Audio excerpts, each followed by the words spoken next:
Hola, ¿qué tal? Buenos días, buenas tardes, buenas noches, según lo vayáis escuchando, mis queridos compañeros de viaje y buscadores de la verdad. Un día más para seguir hablando sobre la ley de Dios. Hoy es el capítulo 22, prácticamente ya estamos en el final de esta ley de Dios de Pietro Baldi, y en la cual yo creo que hemos aprendido bastante, ¿no? El capítulo 22 trata la impecable justicia de la ley. Y ahí hablamos, o nos preguntamos, como en el último capítulo, ¿por qué el mundo no sigue el método de la no resistencia? Pues para que él funcione es necesario merecer la defensa de la ley. Y nada hacemos con pedir justicia mientras practicamos la injusticia. Y sobre todo la divina providencia y la conclusión. Este es el tema de este capítulo.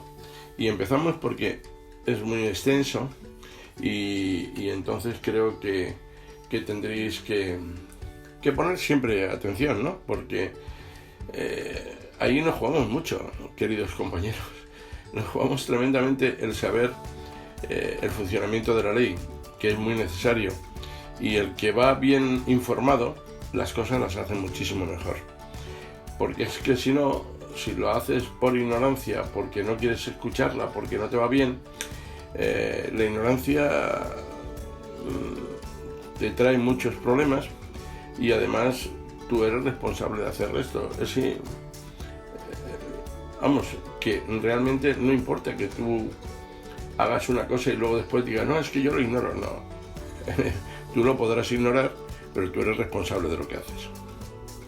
Por lo tanto, lo mejor es estar informado y esa ignorancia la superamos con el conocimiento.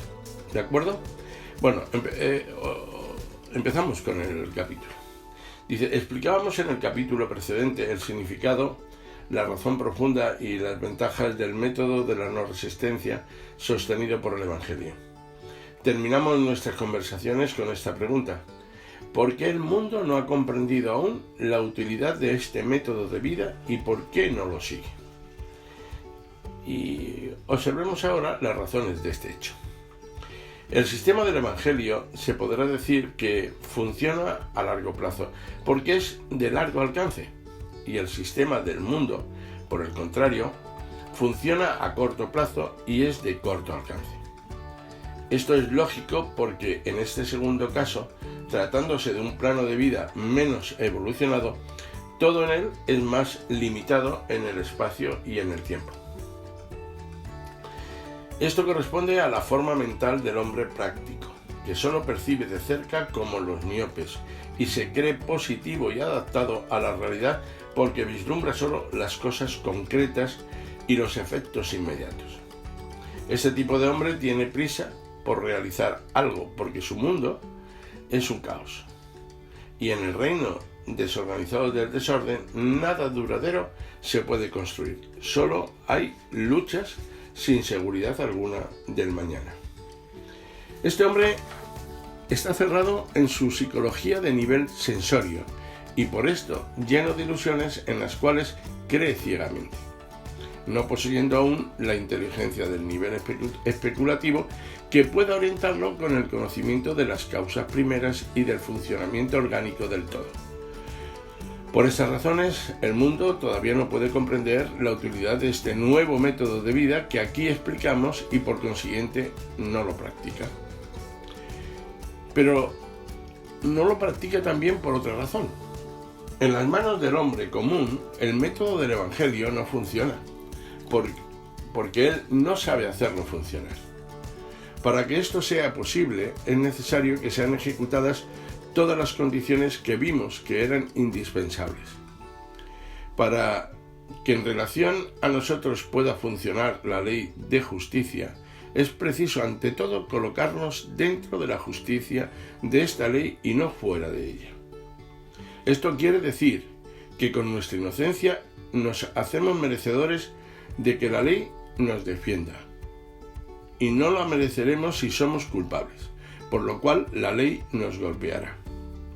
Para que se pueda reclamar justicia es indispensable vivir en el terreno de la justicia. La ley no puede funcionar en favor de la injusticia, y que la ley intervenga para defender a quien antes mereció una lección correctora no es justicia, sino injusticia. Esto es lo que muchas veces el hombre quisiera que se hiciese. El problema es este: cuando nosotros recibimos un disgusto, ¿podremos por ventura tener la seguridad de que este fue causado solamente por quien lo provocó? ¿O existe una causa más profunda por la cual merecemos el golpe? Si el golpe lo merecemos, la ley habrá de intervenir contra nosotros y no a nuestro favor.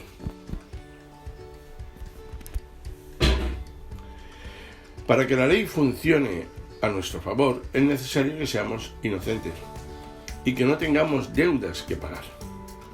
¿Y quién en nuestro mundo se encuentra en estas condiciones? Es por esto que el método de la no resistencia del Evangelio en la tierra es juzgado como una utopía absurda. El hombre juzga con una forma mental completamente diferente. Lo que le interesa no es la justicia, sino imponer su interés con la fuerza. Otra psicología no puede dominar en un plano donde rige la ley de la lucha por la vida. ¿Cómo puede la ley defender al ofendido si por otro lado él es un ofensor? Muchas veces reaccionamos contra el ofensor y nos alegramos cuando él llega a su castigo por haberlo merecido, por venir de la propia ley, que es justa. En ese momento en que estamos pidiendo justicia, estamos en verdad practicando injusticia y con eso mereciendo castigo de la misma ley. ¿Cómo se puede exigir que los demás paguen sus deudas para con nosotros cuando todavía nosotros no pagamos nuestras deudas para con ellos? ¿Cómo se puede, en el banco de la justicia de la ley, crear y exigir créditos cuando estamos cada vez más llenos de deudas? Para que pueda funcionar el método de la no resistencia es necesario, primero, haber pagado a la justicia de la ley todas las injusticias que antes practicamos para con el prójimo. Al recibir una ofensa, en vez de dirigirnos al ofensor, deberíamos hablar con Dios y con nosotros mismos para saber dónde está la verdadera causa de la ofensa y si ella se encuentra dentro de nosotros en lugar de encontrarse en los demás. En el método de la no resistencia, el problema está ecuacionado de una forma completamente diferente de la del mundo. En general, cada uno prefiere echar la culpa encima de los otros en vez de echarla encima de sí mismo. En un sistema de justicia tal como es el de la ley, si ésta nos golpea, ¿cómo se puede admitir que la culpa sea de los demás? Y de hecho, sucede que si alguien que vive de acuerdo con la justicia y recibe un ataque no merecido, la ley por sí misma, por su principio de justicia, lo defiende, puesto que él practica el método de la no resistencia, de modo que para él la reacción no tiene ya sentido. Él ya se ha colocado dentro del equilibrio de la misma, y siendo justo para que se realice la justicia, él ha de ser protegido por ella, la cual lo defenderá como si fuese cosa suya que forma parte de su sistema de justicia. Pertenece solo al mundo el error de enredarse en el sistema desequilibrado de reacciones e injusticias recíprocas que así se encadenan sin fin, porque no se puede equilibrar el desequilibrio agrandándolo con nuevos desequilibrios, y al equilibrio no se puede llegar a no ser por los caminos reequilibradores de la no resistencia. ¿Qué sucede entonces cuando el Evangelio presenta al hombre este nuevo método de vida que es el único que podría llevarlo hacia la salvación librándolo del mal? Para quien pide la defensa no de la justicia sino de la injusticia, la ley no funciona. Entonces aquel método es locura y el hombre le dará la espalda. Vuelve así a su sistema, el de la injusticia, de la fuerza y de la lucha. Vuelve a las leyes de su plano animal y a sus instintos inferiores. Se rehúsa a hacer el esfuerzo de evolucionar y así resolver sus problemas y librarse de su sufrimiento.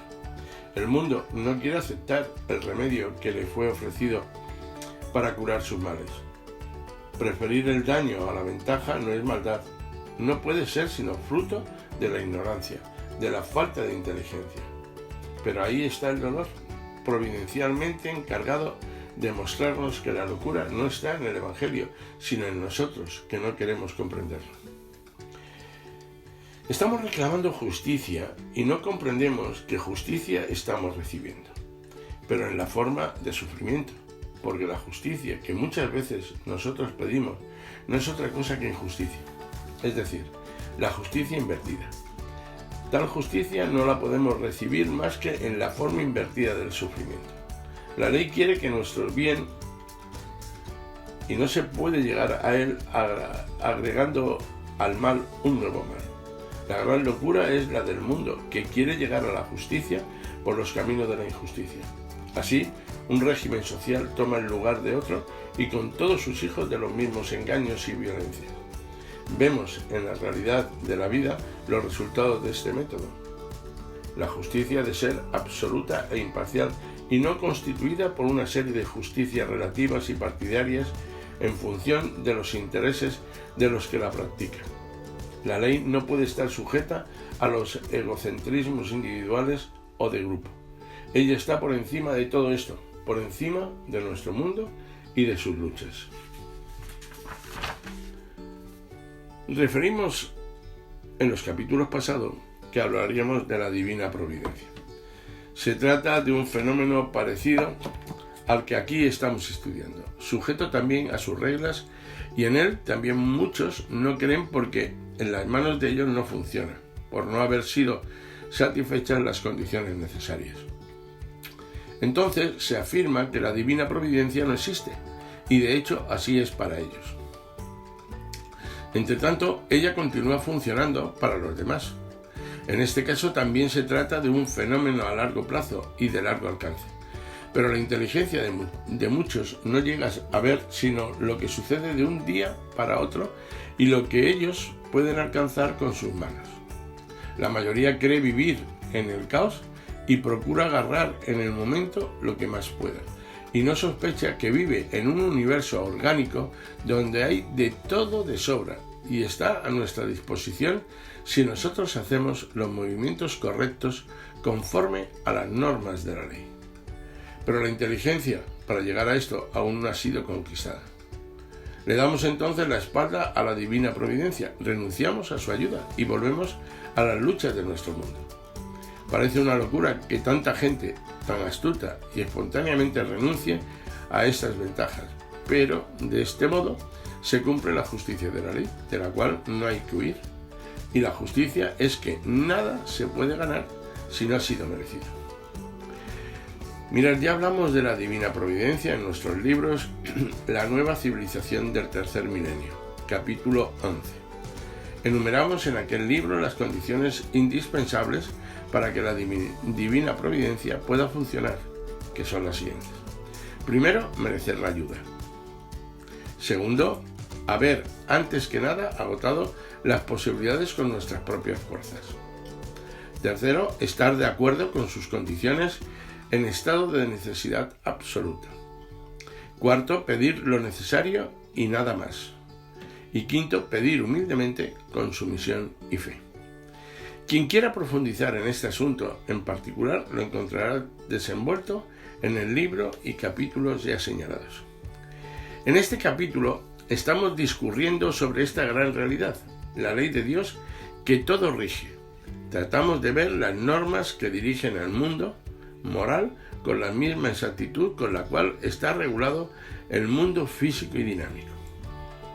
Tratamos así de alcanzar una orientación al respecto de nuestra conducta con los métodos positivos de la ciencia, es decir, la lógica y la observación. Lo que aquí hemos expuesto satisface a la razón, porque la ley es también racional. Nuestras afirmaciones sustentadas hasta aquí se basan sobre dos puntos fundamentales. Primero, una teoría general de la estructura y funcionamiento orgánico del universo, de la cual estas afirmaciones representan las conclusiones prácticas derivadas de aquella teoría. Segundo, estas conclusiones fueron sometidas a control experimental, es decir, son el resultado, como dije, al comienzo de mi control en medio siglo de experiencia, la cual se podría llamar de laboratorio porque fue ejecutada en el banco experimental de la realidad de la vida. Como sucede a todos, que de cualquier manera tienen que moverse y adaptar y adoptar una conducta, yo también, recorriendo los caminos de la vida, no pude dejar de tocar teclas de la ley y de recibir a través de los acontecimientos la respuesta de ella. Y nada mejor que los hechos para convencer. Vi de verdad funcionar a la ley. Puedo así dar testimonio de que ella funciona devolviéndonos lo que le entregamos, retribuyéndonos conforme a lo que merecemos.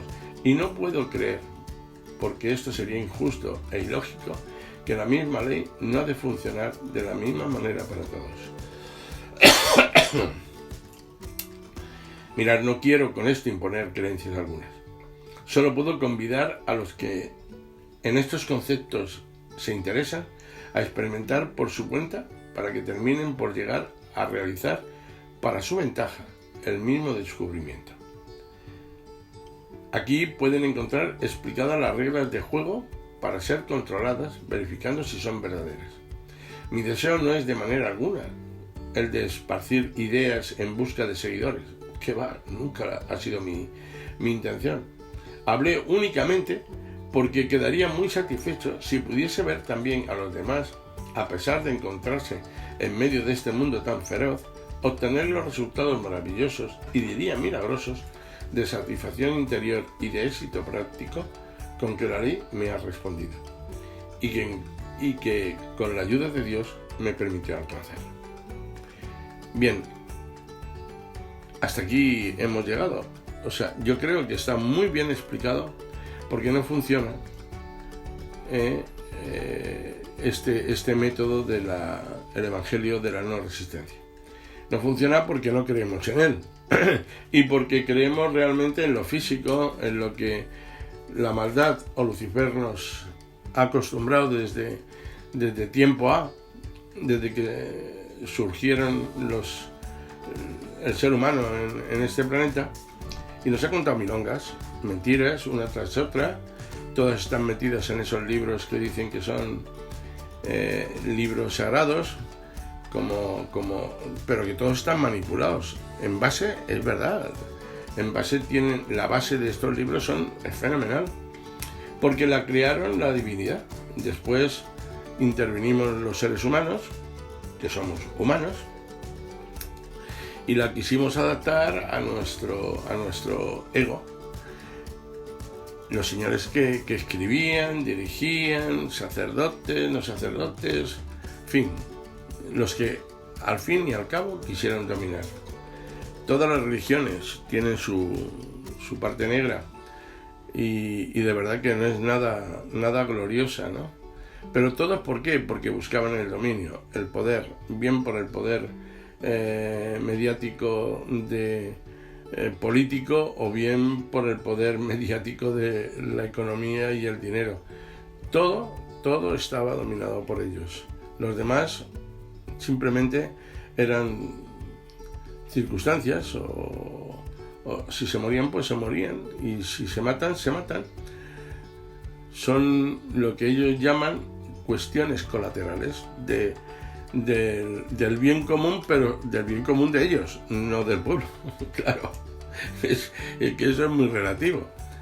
Pero ahí están, toda esta gente que han dominado siglo tras siglo, milenio tras milenio, pues ellos van a sufrir sus consecuencias. Ahí está, esta es la ley de Dios. Es que no hay que pensar. Cuando te hacen un daño, primeramente tienes que pensar: ¿por qué me ha venido esto? A ver, busca la causa, porque la causa está en ti y por eso te ha venido, ¿no? Y te han dado un correctivo, y ese correctivo ha sido a través de un amigo, a través de tu padre, a través de tu hermano, a través de quien sea, ¿vale? O de un desconocido. ¿Pero por qué te ha venido esto? Te ha venido porque tú tienes otra causa por detrás. Tienes que llegar a esa causa, comprenderlo, meditarlo, abrirlo y decir: bueno, pues es verdad, no hago nada. Punto. Lo dejo en manos de la ley de Dios, y que cada uno haga lo que quiera conveniente. Perdonar, olvidar y no recordar. 3 cosas básicas, ¿eh? La cuarta es la que ha motivado ese correctivo o ese problema, no volver a hacerlo más. Y punto, y nada más. Y el mundo sería muy distinto. Ese es el evangelio de la no resistencia. Y no confundamos con evangelio con las religiones. No. Para mí el decir el evangelio es un conocimiento de fe y realidad. Eso es lo que para mí es el evangelio, unido a los pasos de la ley. La ley encierra realmente este evangelio en una cápsula y tienes que seguirlo, pero no es nada religioso. O sea que no confundamos las cuestiones, ¿no? Y bien, hasta aquí es lo que yo entiendo. Creo que está muy bien explicado. El que quiera profundizar un poco más, leer la nueva civilización del tercer milenio, capítulo 11, y ahí hablan sobre la providencia, la divina providencia. Y esos 5 apartados que os he dicho y os repito. Primero, merecer la ayuda. Segundo, haber antes que nada agotado las posibilidades con nuestras propias fuerzas. O sea, hay que mover el culo y mojarse. Estar de acuerdo con sus condiciones en estado de necesidad absoluta. Pedir lo necesario y nada más. Esto quiere decirse no tener apego por nada. Y pedir humildemente con sumisión y fe. Esos 5 apartaditos los podéis tener desarrollados y a lo mejor es la base para entrar en que empecéis a actuar con el evangelio de la no resistencia y todo sería mejor. Yo simplemente os digo esto porque esta mañana en Google, bueno, más que en Google, en Internet vi que realmente hace unos días hemos pasado por un momento donde tanto la NASA como Rusia, como todos estos, estaban acojonados. Porque había un satélite ruso que está descontrolado y podía haber chocado contra otro satélite que está funcionando y que es el satélite de la climatología, y que se había movido y estaba en la ronda de este otro. Si hubieran chocado, bueno, hubiera sido una hecatombe muy importante que lo hubiéramos pasado muy mal, porque indiscutiblemente hubieran caído restos muy problemáticos, micropartículas que hubieran caído a la Tierra y hubiera sido tremendo. Pero bueno, no ha sido así, han pasado muy cerca, pero esto nos crea un problema, y es el problema de que hay millones de satélites alrededor de este planeta y que en cualquier momento hay satélites que ya no funcionan, que están solos, están dando vueltas, que es lo que se llama basura espacial, y que nos pueden ocasionar toda esta serie de cuestiones y que nos puede retrasar y volvernos un poco, ya no digo tanto, pero casi a la edad de piedra, porque si todo esto estalla y eso cae en algún sitio, caerá aquí y produciendo lo que tiene que producir. Por lo tanto, fijaros que todo el mundo está de coña, con alegría, con fiestas, tal, pensando en las guerras, que aquí tal, guerra por aquí, guerra por allá. Pero tenemos otra guerra, que es la del espacio, y donde nos podemos ir completamente, y perdón por la expresión, a la mierda. Por lo tanto, procurar poneros a tono, rezar, sobre todo rezar, y estar dentro de esta ley, porque no sabes lo que mañana puede ocurrir, ni dentro de 1 hora, ni dentro de 10 minutos. Está ahí. Todo son conjeturas, todo el mundo puede pensar, todo el mundo puede discernir que va a haber una tormenta por aquí y por allá, pero de repente hay una tormenta y se disipa y desaparece y te quedas con la cara de tonto. Pues aquí pasa 3/4 de lo mismo, queridos amigos míos. Y ahí os dejo con este problema y con estos comentarios. El próximo capítulo es el capítulo 23, la conquista del poder y la justicia social. Y con esto ya al final acabamos. Después hay 2 capítulos más. Estos 2 capítulos, el 24 sería la ley aplicada a la historia y el 25 sería, os lo digo ahora mismo porque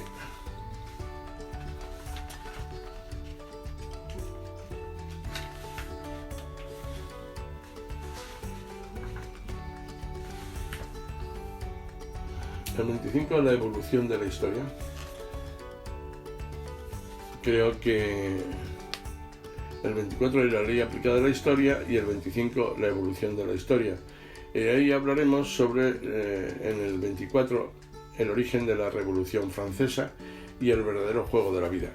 Porque esto nos marca muchísimo a toda la sociedad mundial. Bien, y nada más.